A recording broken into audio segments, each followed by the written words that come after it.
వెంటనే జీరోని గట్టిగా ఒక పంచ్ ఇస్తాడు. అదే టైంకి ఇంటికి తిరిగి వెళ్తున్న మే దూరం నుంచి ఇద్దరిని చూస్తుంది. ఇంతలోనే పోలీస్ సైరన్ సౌండ్ వినిపిస్తుంది. అందరూ అక్కడి నుంచి పారిపోతారు. పారిపోతున్న జీరో మేని చూస్తాడు.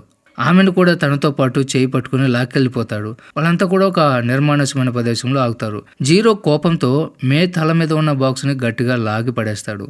బాక్స్ తీయగానే జీరోకి ఊపిరి ఆగిపోయినంత పని అయిపోతుంది. ఎందుకంటే అతని ముందు నిలబడింది అగ్లీ గర్ల్ కాదు, నిజంగా చాలా అందమైన అమ్మాయి. జీరో అలా ఆమెను చూస్తూ ఉండిపోతాడు. కానీ మే లోపల మాత్రం మళ్ళీ ఆ పాత భయం మొదలైపోతుంది. ఆమెకు తన గతం గుర్తొస్తుంది. చిన్నప్పుడు వాళ్ళు అన్న మాటలు, ఆ ఎగతాళి నవ్వులు అన్నీ గుర్తొచ్చి ఒకసారిగా కళ్ళు తిరిగి స్పృహ తప్పి కింద పడిపోతుంది. మే కళ్ళు తెరిచేసరికి తను హాస్పిటల్ రూమ్లో ఉంటుంది. పక్కనే వాళ్ళ నాన్న మిస్టర్ బేన్, తమ్ముడు వ్యాన్ కూర్చుని ఉంటారు. మే చుట్టూ చూసి కంగారుగా అరుస్తూ ఉంటుంది. నా బాక్స్ ఎక్కడ? ఇక్కడ ఇంతమంది ఉన్నారు, నాకు నా బాక్స్ కావాలి అంటుంది. డాక్టర్ వెంటనే ఆమెకి ఒక మాస్క్ తొడిగి